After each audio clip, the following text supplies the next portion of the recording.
Hello, Algebra 2. We are continuing lesson 9.2, and we're going to start with example 4. What's the missing term of the arithmetic sequence? Okay, so we have a 35, some number, and a 53. Another way this question could be asked is find the arithmetic mean, which is the average of these two numbers.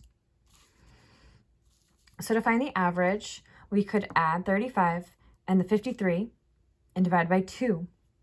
So that gives us 88 over 2, which is 44. So 44 would be your missing term. Another way that we could solve a problem like this, example 4,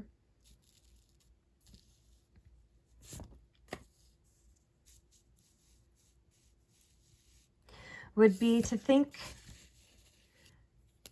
I have 35, my starting number. I'm adding the common difference to get this missing number in the middle. We add the common difference again to get to 53. So I can write an equation. I'm starting with 35, and then I add D again, and I end up with 53. So that's 35 plus 2 D's is equal to 53. And we could solve for D by subtracting 35 from both sides. And that leaves you with 2D is equal to 18. Divide both sides by 2, and we'll get a common difference of 9.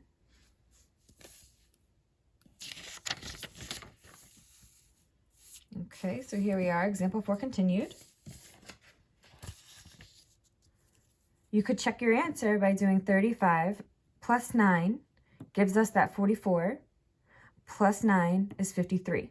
It works. Okay, so we're going to do example 5, which is a similar problem, but now we're going to have two missing middle terms. So I want to know what is the second and third terms of the arithmetic sequence. We're starting with 80, then we add a common difference to get to our second term. We add a common difference to get to our third term, and when I add the common difference, I'll end up with 125. So I'm going to solve this using method 2, where I'm going to write the equation.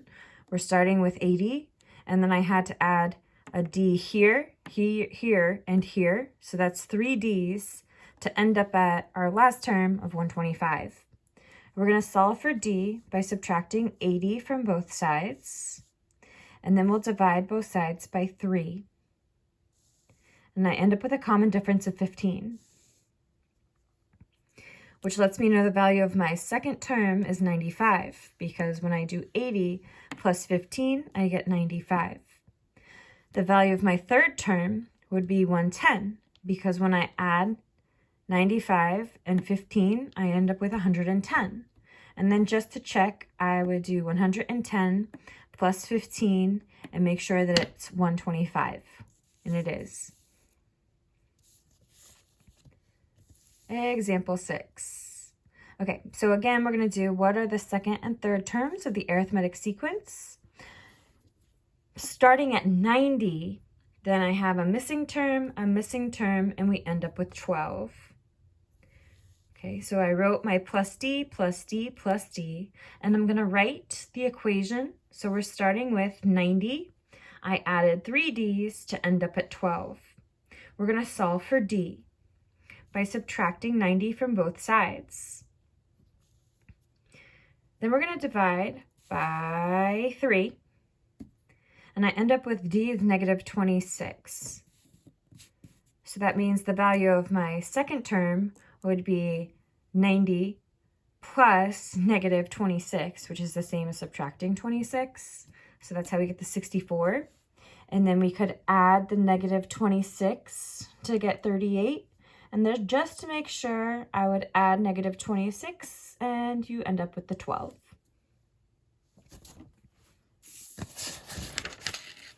Last question. Example 7. The number of seats in the first 13 rows of an arena form an arithmetic sequence. Row 1 has 14 seats. Row 2 has 16 seats. How many seats are in row 13? Okay, so I'm going to use an explicit formula to solve for this. So the value of my nth term is equal to the value of the first term plus, in parentheses, n minus 1 times your common difference. And what we know is the value of a first term. So in row 1, we have 14 seats. And in row 2, we have 16 seats. So the difference between row 1 and 2 is 2.